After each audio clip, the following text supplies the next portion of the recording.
Merhabalar. Bugün size Minecraft'ta modcuları göstereceğim.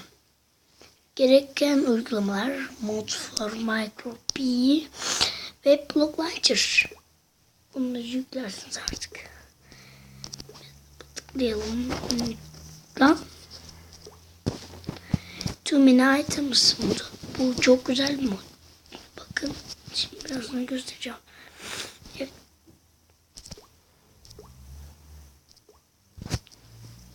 Block Launcher'ı görürüz.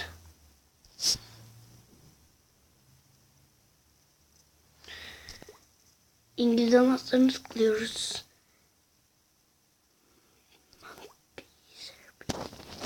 Böyle bunları tıklıyoruz.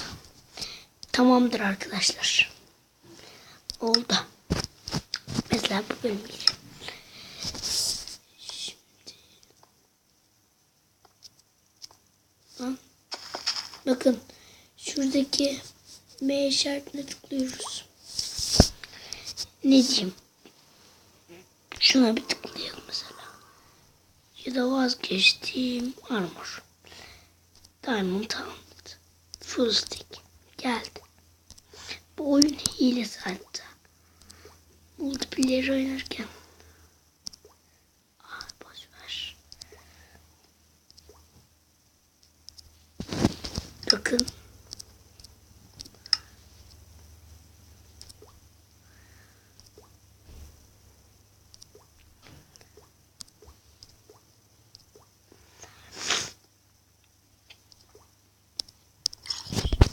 Evet.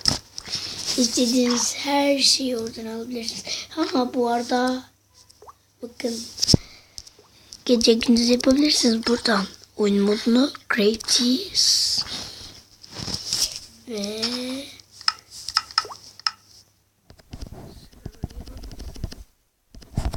güzel bir mod değil mi? Evet. Böyleydi arkadaşlar.